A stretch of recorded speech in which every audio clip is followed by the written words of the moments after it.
चीन और जापान के बीच बढ़ता जा रहा है तनाव और अब जिनपिंग ने लिया है ये सख्त एक्शन। ताइवान को लेकर जापान और चीन के बीच तनाव बढ़ता जा रहा है। जापान के ताइवान को लेकर दिए बयान पर चाइना भड़क गया है। बीजिंग ने इसे संयुक्त राष्ट्र यूएन तक पहुंचाते हुए जापान पर भ्रामक बयान देने का आरोप लगाया। ताइवान को लेकर जापान और चाइना के बीच तनाव बढ़ता ही जा रहा है और अब दोनों देशों के बीच दरार इतनी बढ़ गई है कि चीन इस मामले को लेकर यूएन तक पहुंच गया है। जापानी प्रधानमंत्री साने तकाइची ने ताइवान को लेकर बयान दिया था। उन्होंने कहा था कि अगर चीन ताइवान पर सैन्य हमला करता है तो ये जापान के लिए अस्तित्व के लिए खतरा पैदा करने वाले हालात हो सकते हैं और ऐसी स्थिति जिसमें जापान सामूहिक आत्मरक्षा का अधिकार इस्तेमाल कर सकता है।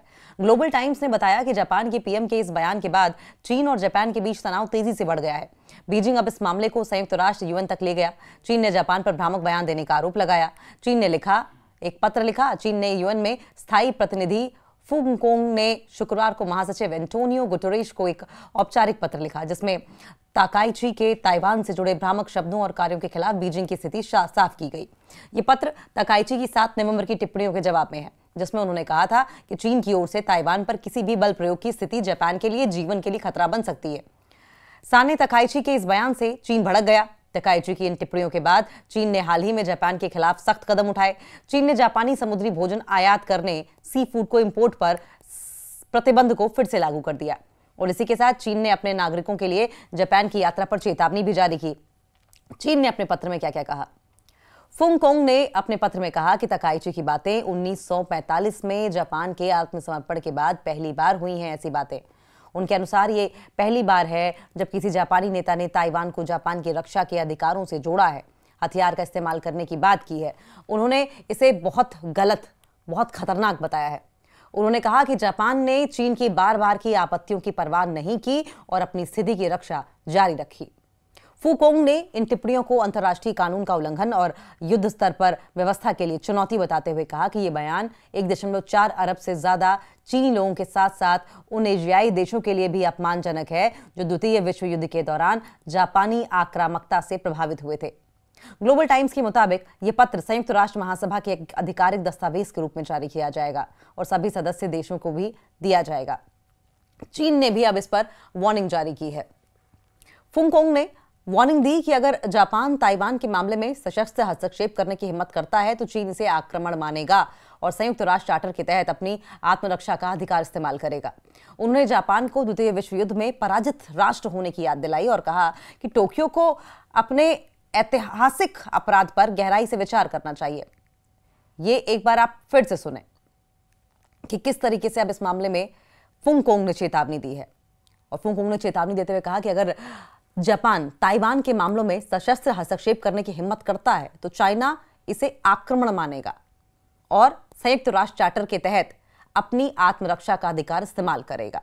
उन्होंने जापान को द्वितीय विश्व युद्ध में पराजित राष्ट्र होने की याद दिलाई और कहा कि टोक्यो को अपने ऐतिहासिक अपराध पर गहराई से विचार करना चाहिए, ताइवान मामले में अपनी प्रतिबद्धता का सम्मान करना चाहिए और अपनी टिप्पणियां वापस ले लेनी चाहिए।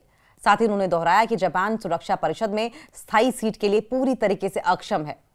हालांकि जापान का रिएक्शन सामने आया। टोक्यो ने बीजिंग की तकाइची से उनके बयान वापस लेने की मांग को खारिज कर दिया।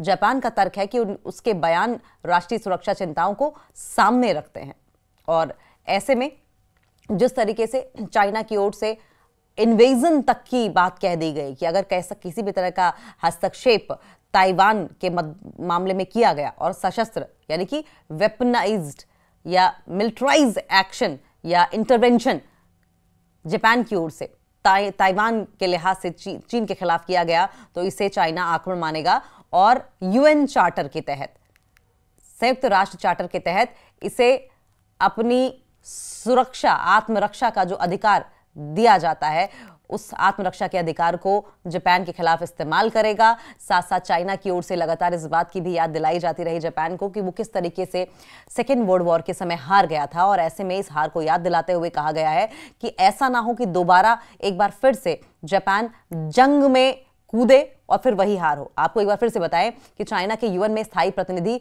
फुंगकोंग ने शुक्रवार को महासचिव एंटोनियो गुटेरेस को एक फॉर्मल लेटर लिखा था जिसमें तकाइची के ताइवान से जुड़े भ्रामक शब्दों और कार्यों के खिलाफ बीजिंग की स्थिति को साफ किया गया। यह पत्र तकाइची की 7 नवंबर की टिप्पणियों के जवाब में है, जिसमें उन्होंने कहा था कि चाइना की ओर से ताइवान पर किसी भी बल प्रयोग की स्थिति जापान के जीवन के लिए खतरा बन सकती है।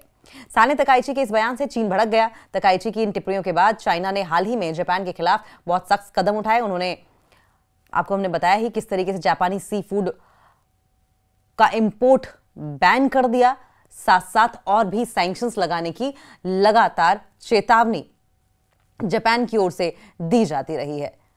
और इन चेतावनियों के बीच में अब चाइना जापान के बीच में जो रिश्ते हैं वो और ज्यादा बिगड़ते चले जा रहे हैं। सवाल यह है कि क्या ताइवान अब नाक का सवाल बन गया है, क्योंकि चाइना पिछले कई सालों से, कई दशकों से अगर देखा जाए तो ताइवान पर गहरी नजरें गड़ाए बैठा है। ताइवान भी अपने आप में, चाहे टेक्नोलॉजी के लिहाज से बात की जाए, जॉब्स के लिहाज से बात की जाए, काफी संपन्न इलाका है जिसे चाइना हथियाना चाहता है।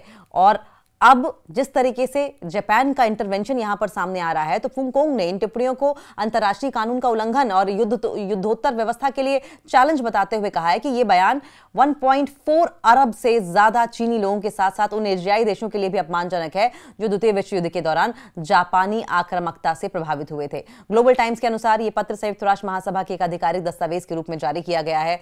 और अब ऐसे में ये जो अग्रेशन है दोनों देशों के बीच में, वो लगातार बढ़ता चला जा रहा है। और चाइना की ओर से साफ तौर पर इस बात को लेकर वार्निंग दे दी गई है कि आपराधिक जो सोच है जापान की, उसे वो आगे ना बढ़ाए।